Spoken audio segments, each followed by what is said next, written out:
बिस्मिल्लाहिर्रहमानिर्रहीम। अस्सलाम वालेकुम। उम्मीद करती हूँ आप सब खैरियत से होंगे। तो बारिश के इस हसीन मौके पर आज मैं आपके साथ चाय और पकोड़ा की बहुत ही मज़ेदार रेसिपी शेयर करूँगी।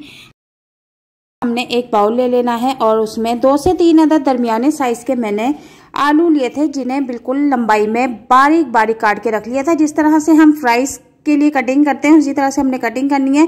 और 2 अदद दरमियाने साइज के मैंने इसमें प्याज ऐड कर दिए हैं और 3 से 4 अदद मैंने इसमें हरी मिर्च ऐड की हैं।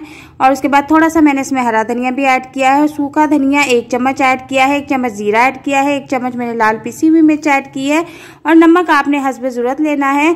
और 1 कप मैंने बेसन ले लिया है जो कि 125 ग्राम बनता है। इनको अच्छी तरह से हमने मिक्स कर लेना है। आप चाहे तो हाथों की मदद से भी कर सकती हैं और पानी की मिकदार इसमें बहुत कम रखनी है। और अच्छी तरह से इसको मिक्स मैंने करके रख दिया है। थोड़ा थोड़ा सा मैंने इसको नरम रखा है, ज़्यादा सख्त नहीं रखा।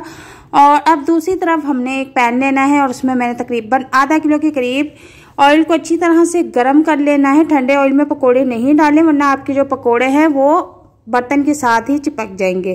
तो पहले आपने ऑयल को अच्छी तरह से फुल गर्म कर लेना है और उसके बाद आपने इसको बिल्कुल मीडियम फ्लेम पे रख देना है। तो इस तरह हाथों की मदद से आपने पकोड़े पैन के अंदर डालने हैं और इसके बाद चूल्हे का फ्लेम हमने नॉर्मल रखा हुआ है। इसके बाद एक एक करके हम इनकी साइड चेंज कर देंगे और इनको तब तक पकाना है जब तक इनका कलर गोल्डन ब्राउन हो जाता है।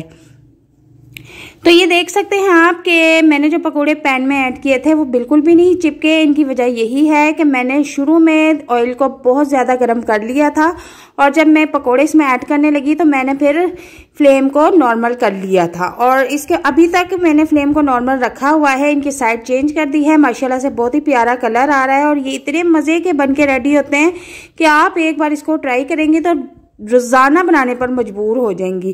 तो रमज़ान का बाबरकत महीना आ रहा है, अल्लाह ताला सबके नसीब में फरमाए ताकि हम भी खूब रहमतें बरकतें समेटें।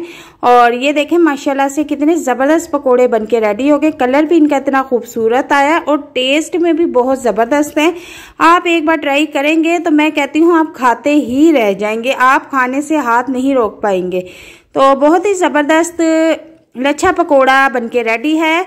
और इसके बाद मैं फिर दूसरा चक्कर भी इसमें पकोड़ों का ऐड कर दूंगी और चूल्हे का फ्लेम अभी भी मैंने लो ही रखा हुआ है।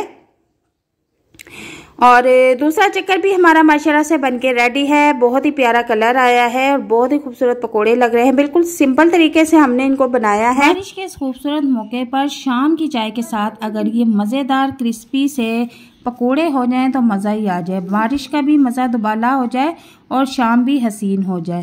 तो इसके साथ मैंने चाय भी रेडी कर ली है, बिल्कुल दूध पत्ती बना के रख ली है और बहुत ही मज़ेदार रेसिपी है। इस रेसिपी को आप घर में ज़रूर ट्राई कीजिएगा, एंजॉय कीजिएगा बारिश के मौसम में। इस रेसिपी को बनाकर घर वालों के साथ ज़रूर बारिश को एंजॉय कीजिएगा। और वीडियो अगर पसंद आती है तो इसे लाइक शेयर ज़रूर कीजिएगा और अगर हमारे चैनल पर नए हैं तो काइंडली हमारे चैनल को ज़रूर सब्सक्राइब कीजिएगा।